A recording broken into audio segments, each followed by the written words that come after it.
congratulations, it's a boy. Or congratulations, it's a girl. As a pediatrician for nearly 20 years, that's how many of my patient relationships began. Our bodies declare our sex. Biological sex is not assigned. Sex is determined at conception by our DNA stamped into every cell of our bodies. Human sexuality is binary. Either you have a normal Y chromosome and develop into a male, or you don't, and you will develop into a female. There are at least 6,500 genetic differences between men and women. Hormones and surgery cannot and do not change this. Look, an identity is not biological, it is psychological. Identity has to do with thinking and feeling. Thoughts and feelings are not biologically hardwired. Our thinking and feeling may be factually right or factually wrong. For example, if I walk into my doctor's office today and say, "Hi, I'm Margaret Thatcher," my physician will say I am delusional and give me an antipsychotic. However, if instead I walked in and said, "I am a man," he would say, "Congratulations, you're transgender." If I were to say, "Doctor, I am suicidal. I'm an amputee trapped in a normal body. Please surgically remove my leg," I'll be diagnosed with body identity integrity disorder. But if I walk up to that same doctor and say, "I'm a man, sign me up for a double mastectomy," my physician will. See, according to most mainstream medical organizations, if you want to cut off a healthy arm or a healthy leg, you're mentally ill. But if you want to cut off healthy breasts or a penis, you're transgender. Let's be clear, no one is born transgender. If gender identity were hardwired in the brain before birth, identical twins would have the same gender identity 100% of the time. They don't.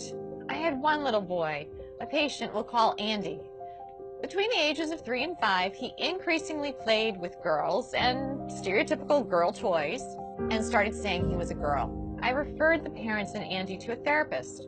Sometimes mental illness of a parent or abuse of the child are factors. But more commonly, the child has misperceived family dynamics and internalized a false belief. In the middle of one session, Andy put down the toy truck and held on to the Barbie and said, "Mommy and Daddy, you don't love me when I'm a boy." What the therapist learned is that when Andy was 3, his sister with special needs was born. She required significantly more of his parents' care and attention. Andy misperceived this as, "Mommy and Daddy love girls. If I want them to love me again, I have to be a girl." With family therapy, Andy got better. Today, Andy's parents would be told something quite different. They would hear, "This is who Andy really is. You must change his name, ensure that everyone treats him as a girl, or else he will commit suicide." As Andy would approach puberty, the experts would put him on puberty blockers so that he could continue to impersonate a girl. Experts assure us it doesn't matter that we've never tested puberty blockers in biologically normal children. It doesn't matter that when blockers are used to treat prostate cancer in men and gynecologic problems in women, that they cause problems with memory. We don't need testing. No, we need to arrest his physical development now, or he'll commit suicide. But this is not true. Instead, when supported in their biological sex through natural puberty, the vast majority of gender-confused children get better. Yet, we are chemically castrating gender-confused children with puberty blockers. Then, we permanently sterilize many of them by adding cross-sex hormones. Cross-sex hormones are estrogen and testosterone.